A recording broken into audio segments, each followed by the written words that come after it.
गंगा पार जाने के लिए भगवान ने केवट से नौका की याचना करी।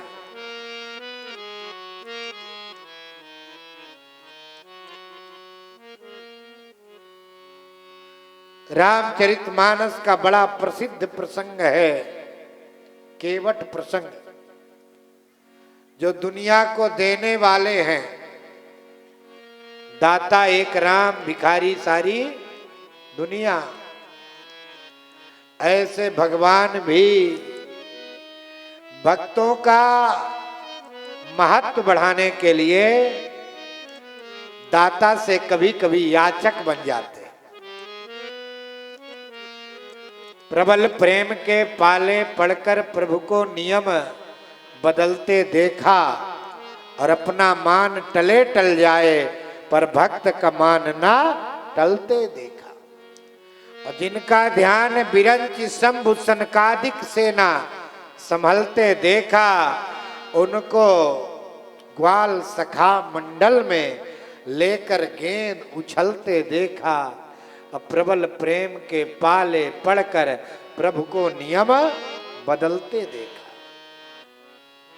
भगवान ने केवट भैया से नौका मांगी, मांगी नाव न केवट आना, मांगी नाव न केवट आना।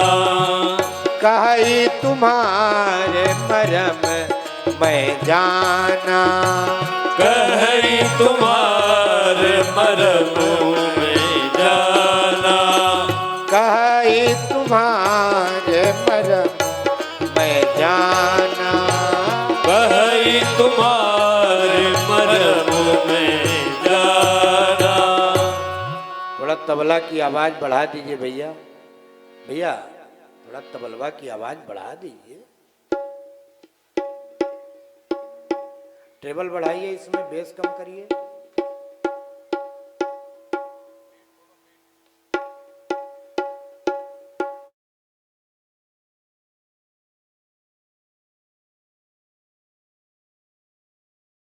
हो गया बस।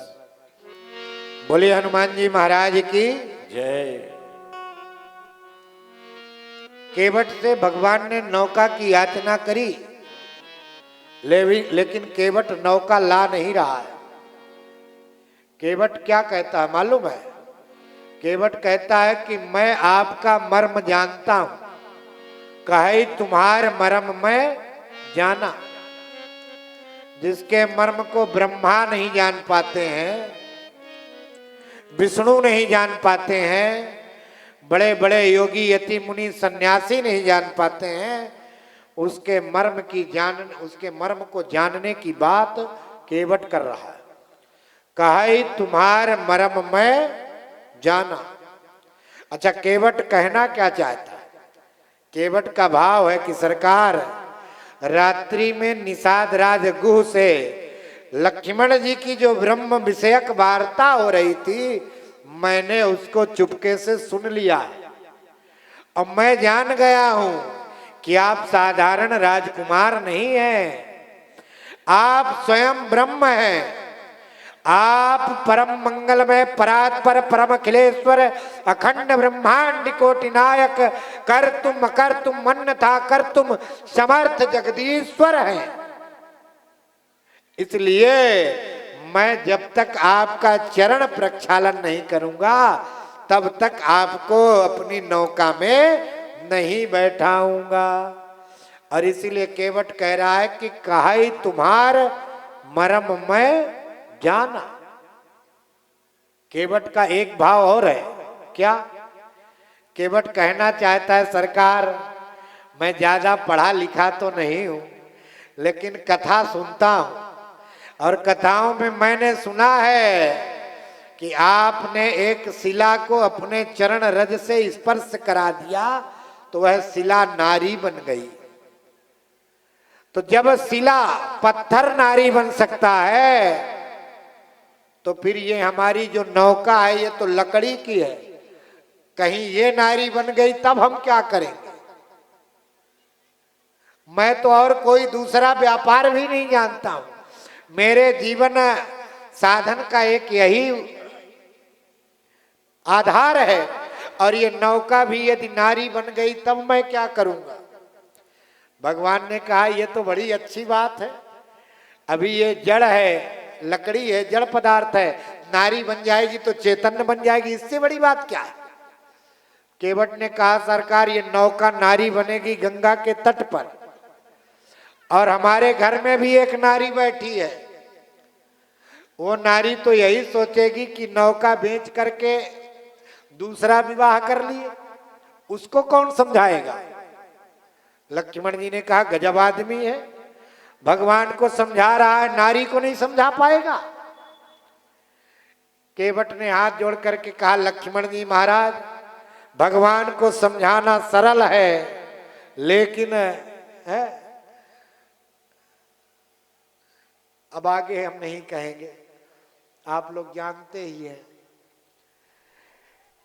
भगवान ने कहा चलो चलो जल्दी से चरण धुलो और मुझे नौका में बैठाओ, गंगा पार उतारो।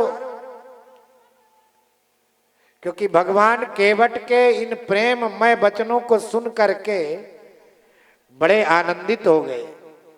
इसीलिए तुलसीदास जी ने लिखा कि सुन केवट के बैन प्रेम लपेटे अटपटे, अभिहसे करुणा ऐन चितई जानकी लखन तन। भगवान केवट की अटपटी वाणी को सुन करके जानकी जी की ओर और लक्ष्मण जी की ओर देख करके मुस्कुराने लगे। अच्छा, इनकी तरफ देख करके मुस्कुराने का भी एक भाव है। क्या भगवान लक्ष्मण जी से कहना चाहते हैं, लक्ष्मण ये केवट कई जन्मों से मेरे चरण छूने की प्रतीक्षा कर रहा है, कई जन्मों से मेरा चरण प्रक्षालन करने की प्रतीक्षा कर रहा है। मैं जब क्षीर सागर में निवास करता था तब भी ये केवट कछुए के रूप में मेरा चरण छूना चाहता था, लेकिन लक्ष्मण जी तब आप शेष के रूप में मुझे घेरे रहते थे, और जब भी ये मेरे समीप तक आता फुसकार मार के इसको भगा देते थे। लेकिन आज आप इसको फुसकार मार के भगा नहीं पाएंगे। अच्छा, जानकी जी की तरफ देख के मुस्कुरा रहे हैं। जानकी जी से भगवान कहना चाहते हैं कि देवी जानकी, आज ये केवट मेरा चरण धुलेगा, लेकिन इससे पहले भी मेरा किसी ने चरण धुला है। किसने? श्री जनक जी महाराज ने।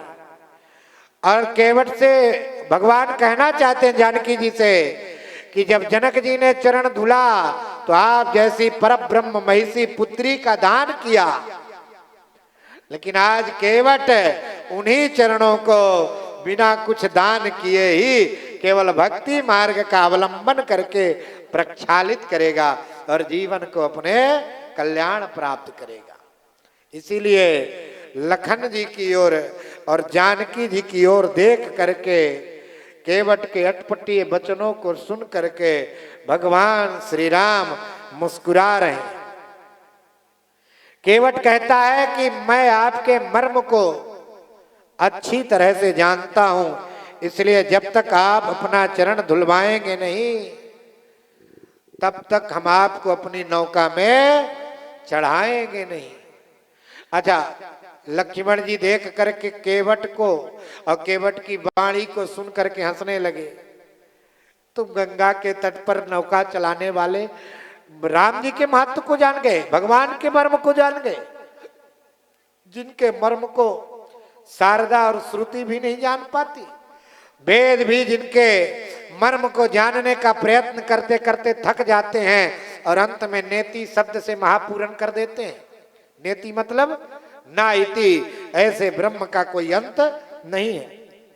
और लक्ष्मण जी सोच रहे हैं इसका मर्म जानना तो उसी तरह है जैसे एक बार एक अध्यापक ने एक विद्यार्थी से पूछा, तुम्हारे पिताजी को 3 रुपए प्रति सैकड़ा के दर से 5,000 रुपए मैं 6 महीने के लिए दूं तो 6 महीने बाद ब्याज सहित कितना लौटाएंगे? विद्यार्थी ने कहा 1 नया पैसा नहीं लौटाएंगे। अध्यापक ने कहा मूर्ख कहीं के, हिसाब नहीं जानते हो? विद्यार्थी ने कहा मैं हिसाब जानता हूं, आप मेरे बाप को नहीं जानते हो, जिसका लिया आज तक लौटाया नहीं और तुम्हारा ब्याज लौटा देंगे, ये संभव नहीं है। उसी तरह से लक्ष्मण जी विचार कर रहे हैं कि ये साधारण व्यक्ति, ये केवट कह रहा है कि मैं आपके मर्म को जानता हूं। अंत में भगवान श्री राम ने केवट को कहा सोई कर जहीं तो नाव न जाई, तुम वही करो जिससे तुम्हारी नाव बची रहे। केवट ने कहा सरकार ज्यादा पढ़ा लिखा नहीं हूं, मैं सोई कर का मतलब नहीं जानता हूं, आप स्पष्ट रूप से मुझे पाद प्रक्षालन की आज्ञा दें। मोहि पद पदुम पखारन कहाऊं। और जब भगवान ने आज्ञा दी तो केवट आया और भगवान के चरण को कठौता में जल लेकर के आया और धुलना शुरू किया। कठौता में क्यों धुला भाई? कठौता लकड़ी की होती है।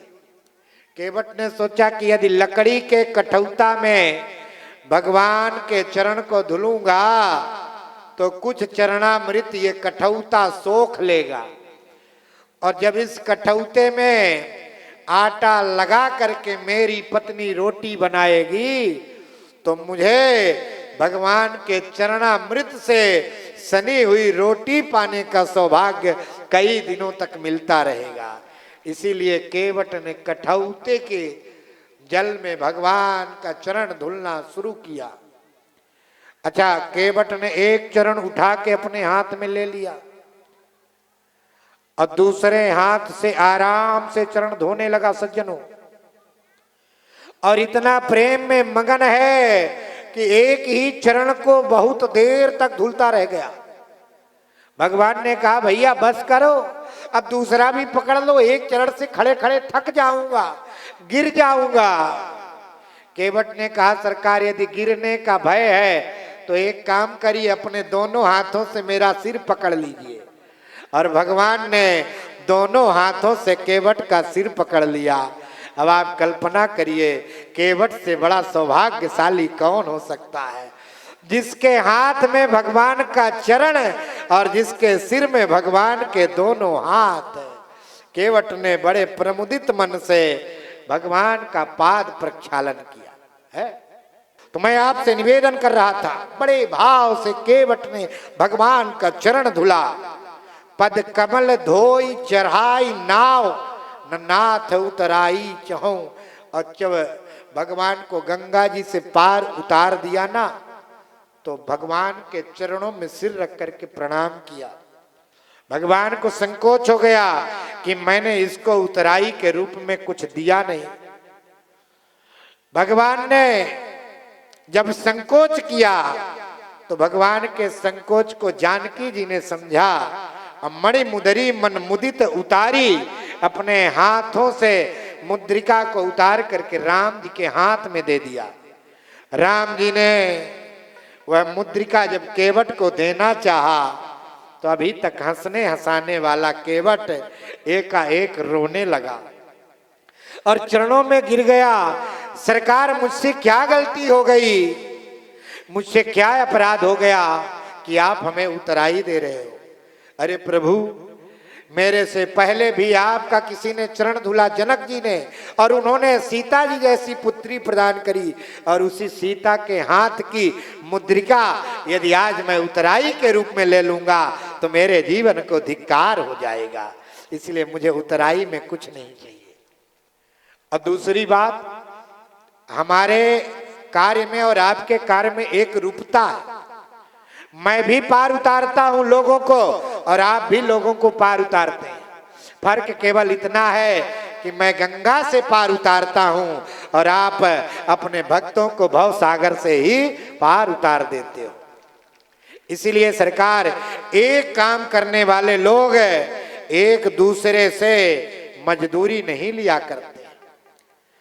मैं गंगा तट का माझी हूं, तुम भव सागर के केवट हो, मैं इस गंगा के तीर में हूँ, तुम उस भव सरिता के तट हो। अब मजदूर कहीं मजदूरों से मजदूरी लेते हैं क्या भैया, मल्लाह कहीं मल्लाहों से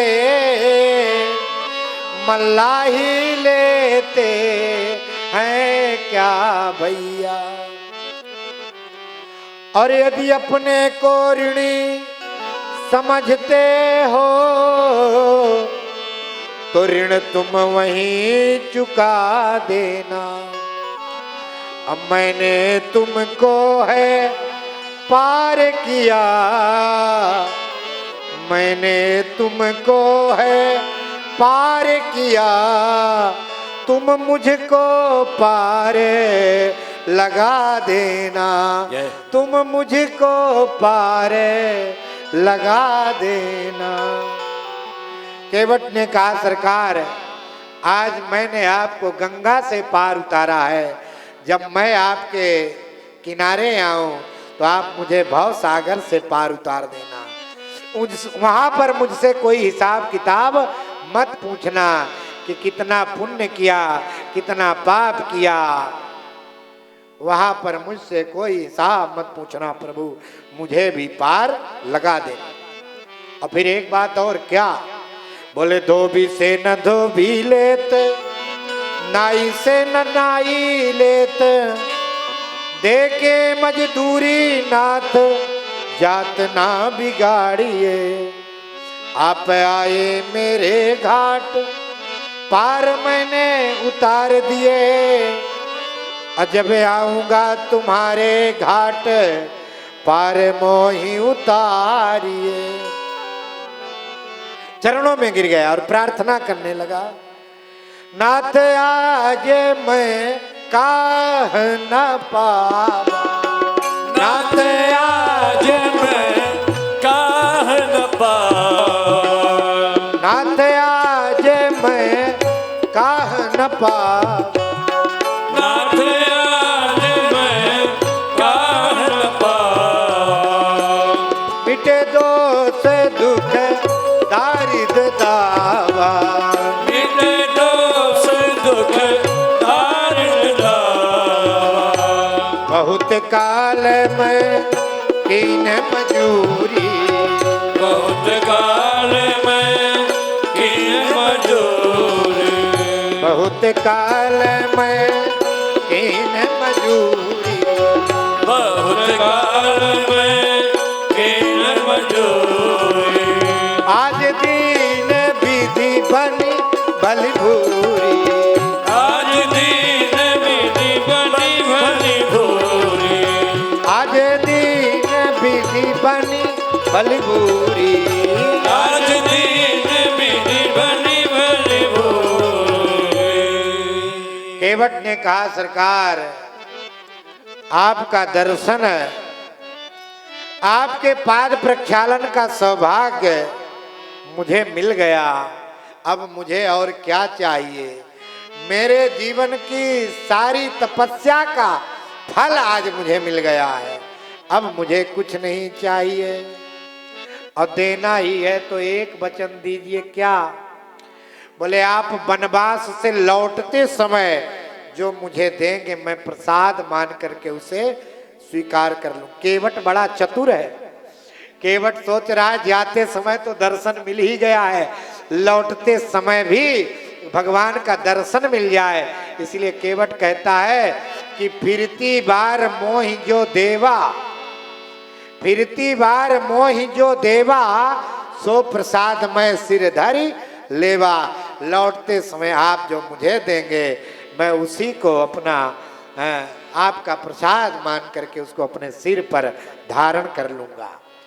इस तरह से केवट ने भगवान को गंगा पार उतारा।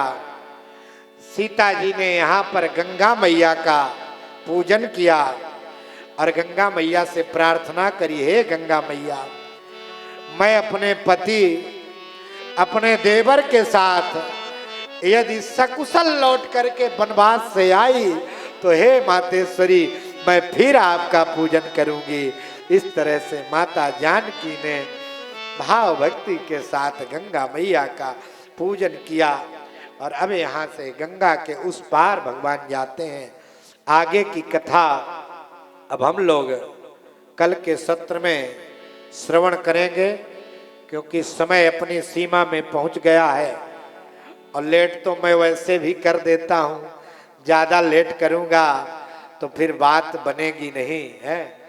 माताओं बहनों का, सज्जनों का, बंधुओं का, दादा लोगों का, सबका बहुत बहुत धन्यवाद कि आप विलंब होने पर भी एक भी श्रोता कथा छोड़ करके जाते नहीं हैं। ये आप लोगों की विशेषता है, आप लोग धन्यवाद के पात्र हैं। आए 2 बार भगवान के नाम का संकीर्तन मन और वाणी से हम लोग गाएं।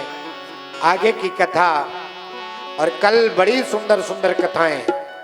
कल की कथा में भरद्वाज जी महाराज का दिव्य प्रसंग, दशरथ जी महाराज के परलोक गमन की कथा, भरत और श्री राम जी के मिलाप की कथा है।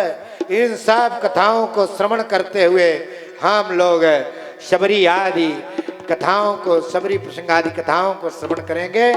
इसलिए माताओं बहनों भाइयों बंधुओं मात्र अब 3 दिन कथा के लिए बचे हैं। इसलिए अब ये 3 दिन व्यर्थ ना जाएं। इन 3 दिनों में पूरी कथा आप लोग श्रवण करें। ऐसी योजना बना करके कथा के प्रारंभ में ही कथा पंडाल में पहुंचें और कथा सुन करके अपने जीवन को धन्य बनाएं। सीता राम राम राम, सीता राम राम राम, सीता राम राम राम, सीता राम राम राम, सीता राम राम राम, सीता राम राम राम, सीता राम राम राम, सीता राम राम राम, सीता राम राम राम, सीता राम राम राम, सीता राम राम राम, सीता राम राम राम, सीता राम राम राम, सीता सभी लोग राम राम, सीता राम राम राम, सीता राम राम राम, सभी लोग हाथ ऊपर उठाकर ताली बजाते हुए भगवान का संकीर्तन गाएं।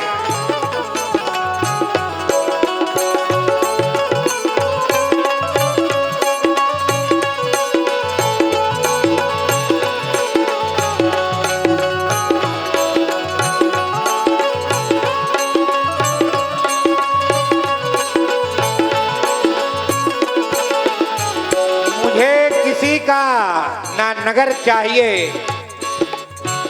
ना बस्ती चाहिए, मुझे किसी का ना नगर चाहिए ना किसी की बस्ती चाहिए, मुझे तो केवल आप लोगों में राम नाम की मस्ती चाहिए।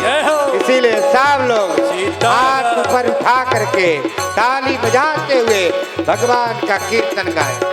सीता राम राम राम, सीता राम राम राम, सीता राम राम राम, सीता राम राम राम, राजा राम राम राम, राजा राम राम राम, राजा राम राम राम, राजा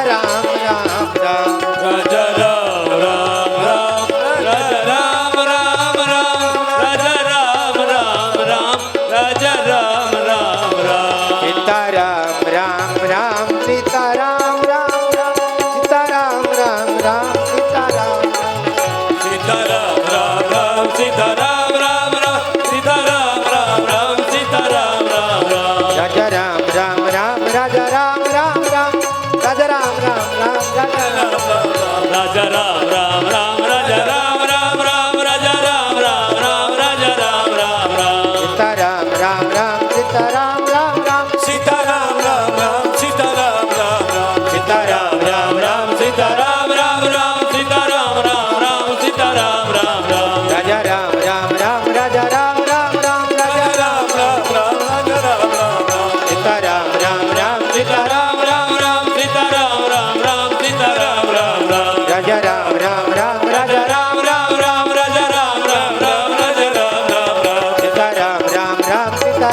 राम राम सीता राम